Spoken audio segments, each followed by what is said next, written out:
ఆయ్ Thandel single hat trick సాధించిన Gita art సంస్థకి. ఎందుకంటే ఆయ్ సినిమా ఒక కాంపిటీషన్లో, ఇండిపెండెన్స్ డే కాంపిటీషన్లో 2-3 పెద్ద సినిమాల మధ్య వచ్చి ఒక విజయం సాధించింది. అదే సక్సెస్ గురించి మాట్లాడాం.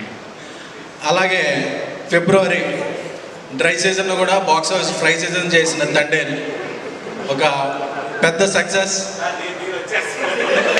సో సింగిల్ మార్నింగ్ షోకి 20% ఓపెన్ అవగానే అందరూ చాలామంది జబ్బలు తెరుచుకుని చప్పులు కొట్టేసుకున్నారు అని. ఎందుకంటే పక్కన ఒక వార్ పొజిషన్ ఉంది. అలాంటప్పుడు కూడా ఈవినింగ్ నుంచి అది 60% అయింది, నెక్స్ట్ డే మ్యాట్నిక్ 80% అయింది, వీకెండ్కి 100% కలెక్షన్స్తో, అంటే వీక్ సీజన్ అనుకున్న దాన్ని పీక్ సీజన్ చేసింది. సో ఇలాంటి హ్యాట్రిక్ని, అంటే గీతా ఆర్ట్స్ ఎప్పుడు సీజన్స్ నమ్మదు, కంటెంట్ అనే రీజన్స్నే నమ్ముద్ది. సో అలాంటి ఎటువంటి పరిస్థితుల్లో అయినా అది star content, upcoming stars content, stars లేని కంటెంట్, ఏ కంటెంట్ అయినా సరే గీతా ఆర్ట్స్ సక్సెస్ సాధిస్తుంది అనేది ఈ హ్యాట్రిక్. ఎందుకంటే ఈ మధ్య ఇండస్ట్రీలో సక్సెస్లు తక్కువైపోయినాయి. మన బ్యానర్లో కాకపోయినా మన సంజయ్ ఉన్న ఆఫీస్లో ఎవరిదైనా హిట్ అయినా సరే అది మన హిట్టే అని హ్యాపీ ఫీల్ అవ్వాల్సిన సీజన్ వచ్చేసింది. సో అలాంటి సీజన్లో కూడా ఇండస్ట్రీని ఏకం చేస్తూ సో హ్యాట్రిక్ సాధించిన గీతా ఆర్ట్స్ అధినేత మా లైన్ కింగ్ అల్లు అరవింద్ గారికి, సో అలాగే మా సిస్టర్ విజయ్ గారు. ఎందుకంటే గీతా ఆర్ట్స్లో ఎప్పుడూ కూడా ఒక జనరేషన్కి ఒక్కొక్కరిని ఎంకరేజ్ చేస్తూ ఉంటారు ప్రొడ్యూసర్స్గా. ఎందుకంటే నాకు తెలిసి ప్రపంచంలో ఎప్పుడూ కూడా వాళ్ళ పిల్లల్లో వాళ్ళ చుట్టాల్లో ఇలాగే చేస్తుంటారు. బట్ ఏ రిలేషన్ లేకపోయినా, మనకి ఏ రిలేటివ్ కాకపోయినా, ఏ ఫీలింగు లేకుండా సో మన ఈ వీడికి టాలెంట్ ఉంది అని చెప్పి వాళ్ళ మీద డబ్బు పెట్టి, వాళ్ళ కోసం డబ్బు పెట్టి సినిమా తీసే పర్సన్స్ ఎవరైనా ఉంటే అది గీతా ఆర్ట్స్ అల్లు అరవింద్ గారు. నాకు తెలిసి దేశంలో, ఇండియాలోనే కాదు వరల్డ్లో కూడా వాళ్ళ పిల్లలు వాళ్ళ రిలేటివ్స్ కాకుండా బయటి వాళ్ళని వాళ్ళ పొజిషన్ ఇచ్చేసి ప్రొడ్యూసర్స్గా ఎంకరేజ్ సంస్థ అనేది నాకు ఎక్కడైతే తెలియదు.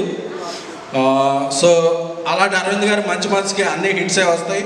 ఇప్పుడు విద్యా గారు కంటెంట్ రిచ్ ఫిల్మ్స్ పట్టుకుంటూ వరుసగా సక్సెస్ సాధిస్తున్నారు. ఎందుకంటే ఈ సినిమా రిలీజ్ అయిన రోజు సిచ్యువేషన్ బాగాలేదు, అన్ని మిసైల్స్ ఉన్నాయి. బట్ థియేటర్కి వెళ్ళి చూస్తే smiles missiles, scuds, smile bombs పడుతున్నాయి.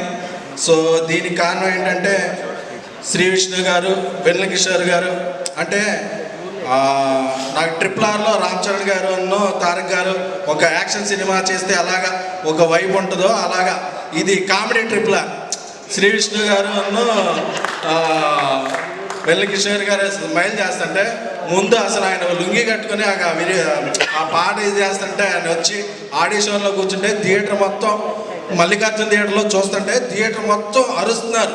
అంటే ఆ సమోసాలు తెచ్చుకుంటారు కదా, పేపర్స్ ఎవరు తెచ్చుకోలేకపోయింది ఈ సీన్ చూసి సమోసాలు, వాటర్ బాటిల్ అలా ఇసిరేస్తున్నారనమాట.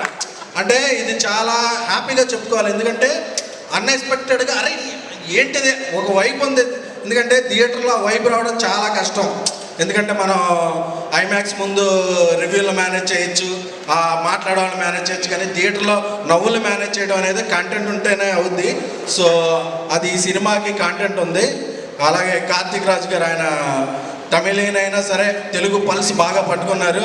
నాకు తెలిసి ఆయన కోకట్పల్లి, మోసాపేట, శ్రీనగర్ కాలనీస్ అందరూ బాగా తిరుగుంటారు. సో అలాగే ఈ సినిమాతో మంచి ఘన విజయాన్ని అందుకున్న కేతిక గారు, ఇక మీకు ఇలాగే ఇక్కడ నుంచి కెరీర్ అంతా బాగుండాలని. అలాగే ఇవానా గారు, సో దీనికి చాలా మంచి మ్యూజిక్ ఇచ్చిన విశాల్ గారికి. సో అలాగే ఎప్పుడు మా అందరికీ ఈ మధ్యకాలంలో గీతా ఆర్ట్స్ అసోసియేట్ అయిన భాను రియాజ్, వాళ్ళిద్దరూ కూడా చాలా రోజుల నుంచి స్నేహితులు. వాళ్ళకి కంటెంట్ మీద మంచి స్టోరీలు ఎక్కడ ఉంటే అక్కడ వాళ్ళు ఫస్ట్ మనం వెళ్ళి అడ్వాన్స్ ఇద్దాం అనుకుని కాబట్టి వాళ్ళు ఆల్రెడీ చెక్ ఇచ్చేసి ఉంటారు. సో భాను రియాజులు కూడా అందరూ బాగుండాలని చెప్పి, అలాగే శ్రీ విష్ణు గారి గురించి చెప్పాలంటే ఒక జనరేషన్ ఆఫ్ డైరెక్టర్స్ అప్పట్లో నాగార్జున గారు, తర్వాత నాని గారు, అలాగా కొంతమంది హీరోలు యంగ్ స్టార్స్ని ఎవరి దగ్గర టాలెంట్ ఉందో పట్టుకొని వాళ్ళందరికీ వరుసగా చేస్తుంటే ఆ నెక్స్ట్ జనరేషన్కి వాళ్ళు తీసుకొచ్చిన డైరెక్టర్లు అలా ఉంటారు. ఒక పవన్ సాందన్ గారు, ఒక అజిత్ కోహ్లీ గారు, ఒక వివేకాత్రి గారు, ఒక రామ్ బాబు గారు, చాలామంది డైరెక్టర్లు ఇప్పుడున్న దాంట్లో అందరూ ప్రామిసింగ్ డైరెక్టర్లు ఎవరు ఉన్నారంటే వాళ్ళ డెబ్యూట్ సినిమా అన్ని శ్రీ విష్ణు గారు చేసిన సినిమాలే. సో ఆయన స్వాగ్ డిఫరెంట్. సో మీ స్వాగ్ ఎప్పుడు అలా ఉండాలని, మీరు ఎప్పుడూ మాటలు అలా మింగేస్తూ ఉండాలని. సో గీతా ఆర్ట్స్ నన్ను పిఆర్ చేసింది, ప్రొడ్యూస్ చేసింది, రీసెంట్గా నన్ను హోస్ట్ని యాంకర్ని కూడా చేశారు. బేసిక్గా అరవింద్ గారికి, విద్యా గారికి ఎవరిని ఎలా వాడాలో తెలుసు. సో మన పిఆర్ బ్రదర్ వంశీ వచ్చి అన్న మిలియన్స్ వ్యూస్ వెళ్ళి అన్న అన్నాడు. మరి కామెంట్స్ కూడా పడుతున్నారా నాకంటే, పర్లేదన్న వైరల్ అయింది కదా అన్నాడు. సో ఆ వైరల్ కంటెంట్ అంతా ఆ స్క్రిప్ట్ రాసిన వాళ్ళ స్క్రిప్ట్ రైటర్స్కి వాళ్ళకి అంకితం. So thank you. అదే నా ఫస్ట్ అండ్ లాస్ట్ ఇంటర్వ్యూ, మళ్ళీ ఎవరు అడగద్దు, మళ్ళీ చేయకూడదు.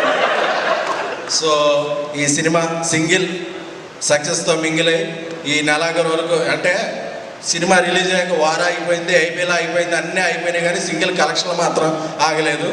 సో అలాగా అరవింద్ గారి సినిమా ఉన్నప్పుడు అన్నీ అలా కలిసి వచ్చేస్తాయి. సో అది ఎందుకు అదృష్టం కలిసి వస్తుందంటే రిస్క్ చేసేవాడిని ఎప్పుడు అదృష్టం లక్ష్మి వరిస్తుంది. సో అరవింద్ గారు చేసే రిస్క్కి ఎప్పుడు అదృష్టం కలిసి వస్తుంది.